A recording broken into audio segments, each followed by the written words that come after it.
Porque tem um vácuo muito grande. Recife não tem candidato. É verdade. Ó, quem está aparecendo, quem aparece lá na frente é João Paulo, não vai ser candidato, queimado. Verdade. João da Costa está lá embaixo. Uma rejeição enorme. Uma rejeição enorme. Começa a aparecer o Fernando Bezerra Coelho. Perfeito. Tu começa. Mas tem campo. Tem campo, não tem? Com certeza. E se o Fernando não for, aí é que vai ter um vácuo. Obrigado. E vou dizer uma coisa.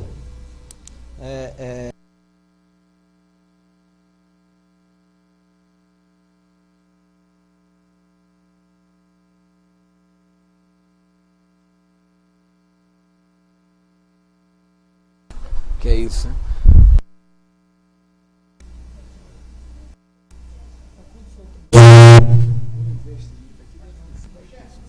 Um bocado de dinheiro. Mas eu não faço outra coisa desde que começou, né? 7 anos que a gente...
E do Brasil, estamos iniciando a partir deste momento aqui pela TV Nova Nordeste, a sua TV, o programa Pedro Paulo na TV. O programa de hoje, gente, nós vamos com muita honra entrevistar aqui no estúdio o deputado estadual Silvio Costa Filho.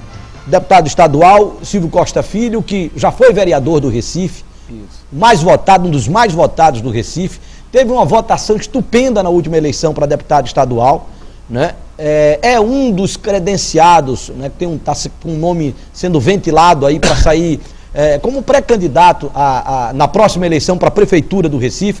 E hoje nós vamos falar sobre um tema que ele tem defendido, tem trabalhado muito junto à Assembleia Legislativa nesses 2 últimos dias. Inclusive eu tive vendo a defesa dele, né, e a preocupação dele, sobretudo, com relação à mobilidade urbana. Perfeito. O Recife está intransitável. Vocês lembram que nós já entrevistamos aqui recentemente sobre os programas que fizemos sobre mobilidade urbana, né? A preocupação dos telespectadores, né? Hoje quase não se consegue andar no Recife. Só para os senhores terem ideia, quando a gente sai de casa, moro ali em Apipucos, para o Colégio São Luís, para deixar minha filha no colégio, a gente leva em média 1h15, 20 minutos, dependendo do dia. Num percurso que normalmente se leva no máximo 10 minutos. Perfeito. Né? Pela manhã cedo, em um horário de pico, ninguém consegue transitar. E eu falei isso no lugar onde eu trafego, imagine em outras áreas também, Avenida Norte, Ibiribeira, né? Melhorou a Agamenon Magalhães, mas com as obras que estão sendo anunciadas, aquilo vai virar um verdadeiro terror aí nos próximos dias. O Recife, deputado Silvio Costa, deu um nó tá travado, não tem quem destrava esse negócio? Bem, Pedro, primeiro eu quero lhe parabenizar pelo programa, pela audiência, pela TV Nova, pelo papel pedagógico que cumpre hoje essa instituição. E se você fizer hoje uma pesquisa na região metropolitana e sobretudo no Recife, uma das principais preocupações dos recifenses em relação ao tema da mobilidade, ao trânsito, é a qualidade do nosso transporte coletivo. Nós não podemos falar em qualidade de vida, bem-estar social, com o trânsito caótico que infelizmente nós estamos tendo na nossa cidade. Como você, que conhece os problemas sociais da nossa região metropolitana, hoje os dois principais preocupações do recifense, primeiro é a saúde e segundo a mobilidade urbana, é a qualidade do transporte. O que é que eu vejo? Eu vejo que há muito tempo os gestores públicos que passaram pela Prefeitura do Recife nunca fizeram um planejamento de fato pensando no crescimento da economia do nosso estado. Inegavelmente, quando o presidente Lula assumiu o governo no ano de 2003, a presidência da República, ao longo dos 8 anos de governo do presidente Lula, foram mais de 30 milhões de brasileiros que saíram da classe D e C e passaram para a classe C, B e A. Houve um crescimento na economia do nosso país e, sobretudo, no Nordeste brasileiro.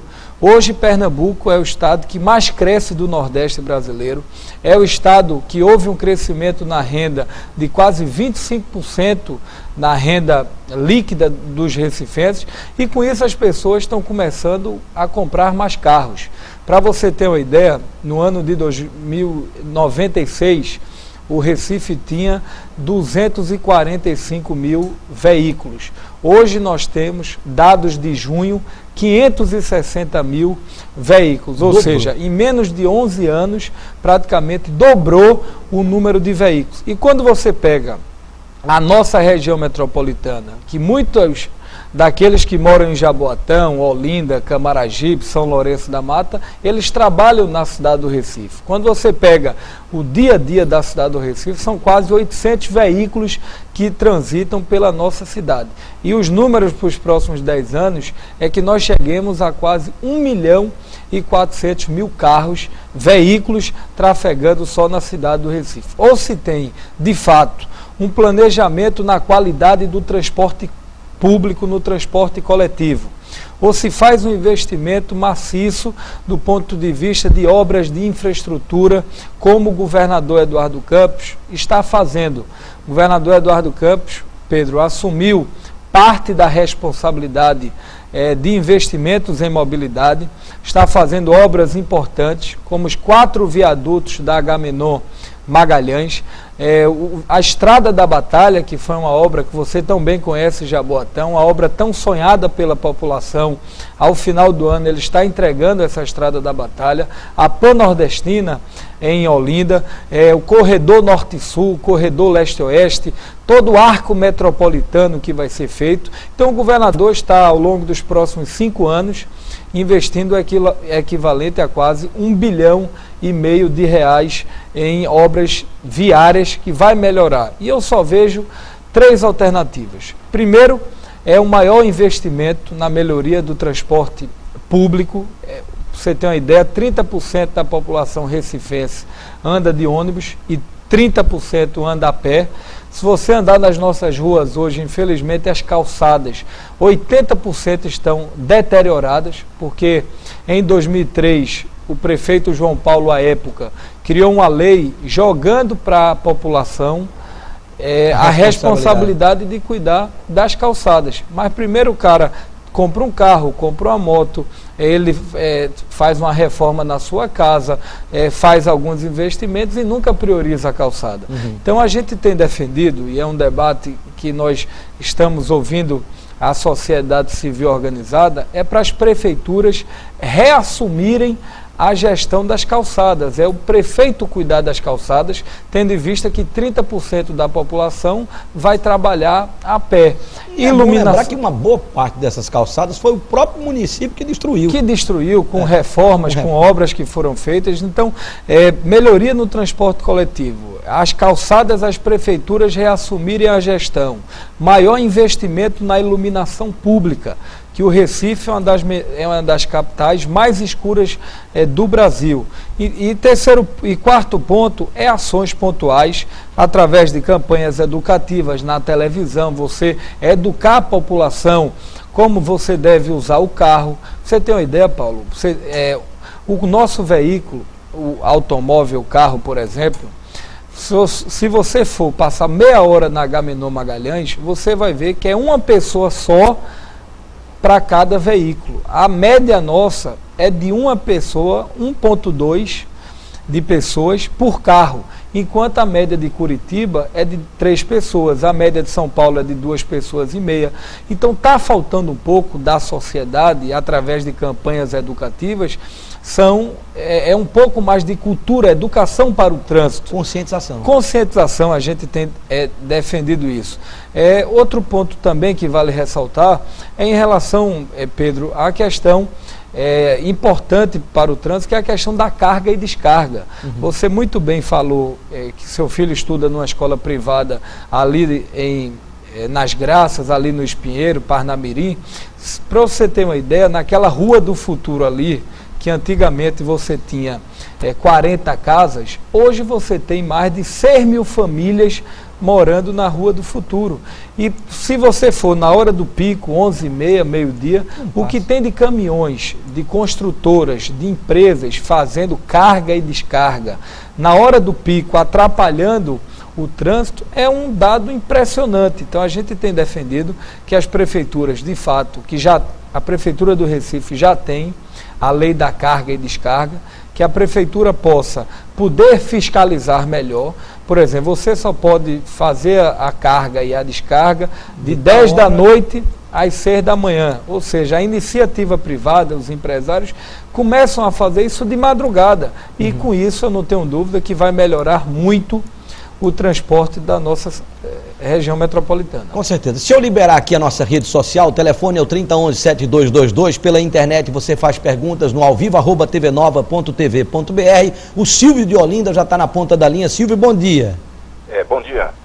Pedro, sua pergunta, Silvio. Pedro, é um prazer participar do seu programa.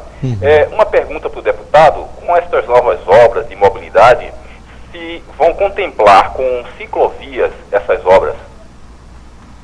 Silvio, primeiro eu queria, meu xará, dizer que é uma excelente pergunta. Você tem uma ideia, uma das principais inovações que as principais grandes metrópoles e cidades do país e do mundo são incentivos maior à ciclovia, que tem a ver com o bem-estar social e lazer. Quando você vai à Colômbia, por exemplo, Bogotá, lá tem uma capacidade de 350 quilômetros de ciclovia. Nos últimos 10 anos já foram feitos 250 quilômetros. Se você for a cidades como Curitiba, no Brasil, como Rio de Janeiro, existem quase 150 quilômetros de ciclovias.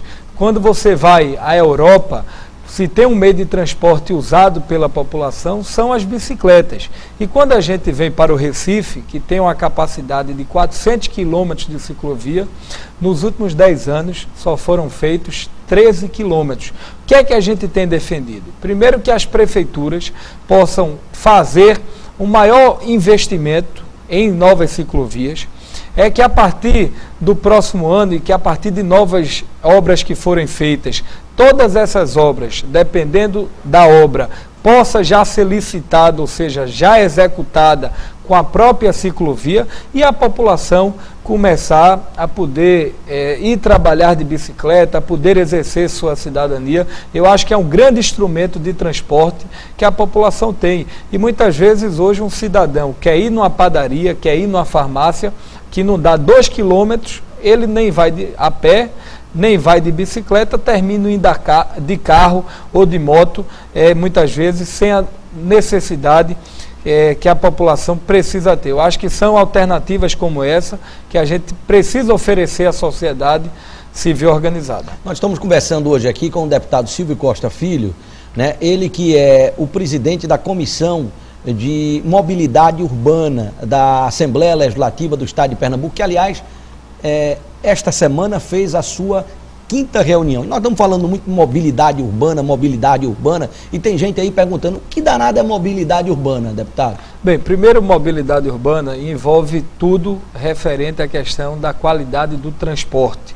Desde transportes do pedestres, que são as estradas, que são as calçadas, a iluminação, são ações do ponto de vista de transporte em relação ao transporte coletivo, é a população ter um ônibus de qualidade, em relação a novas vias de acesso, novas ruas pavimentadas, novos viadutos, novas pontes, novos túneis, tudo isso tem a ver com mobilidade. Você disse muito bem, pela primeira vez na história da Assembleia Legislativa, Pedro, a gente criou na Assembleia uma comissão especial, onde nós estamos discutindo com toda a sociedade civil organizada, com todos os canais institucionais de participação, sindicatos, taxistas, empresas de ônibus, governos do Estado, engenheiros, professores universitários.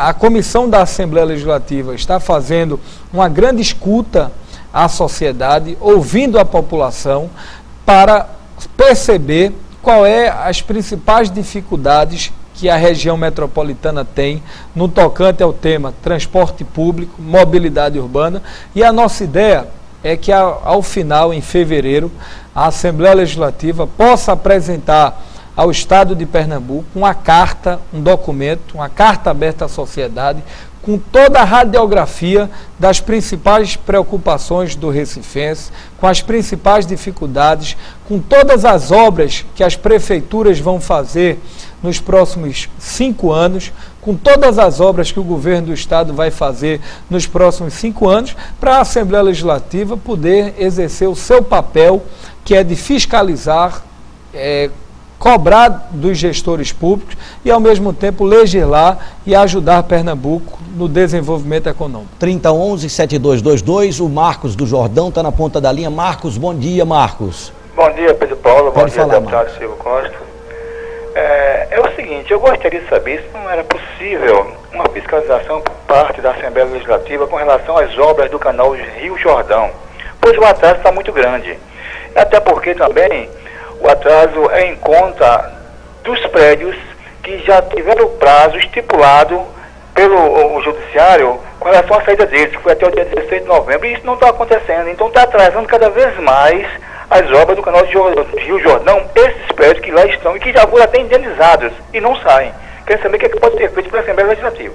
Bem, primeiro, Marcos, eu vou levar essa sua observação. A gente sabe que o canal do Jordão é uma preocupação de muito tempo. Eu lembro que eu andava o Jordão desde os 10 anos de idade, acompanhando muitas vezes alguns amigos. A gente tem uma rede de escola privada e tem muitos ex-alunos, amigos que eu construí no Jordão. E à época, mais de 10, 15 anos atrás, a população já cobrava uma melhoria, uma grande operação urbana no canal do Jordão. E agora houve a sinalização de fato para essa obra poder sair do papel.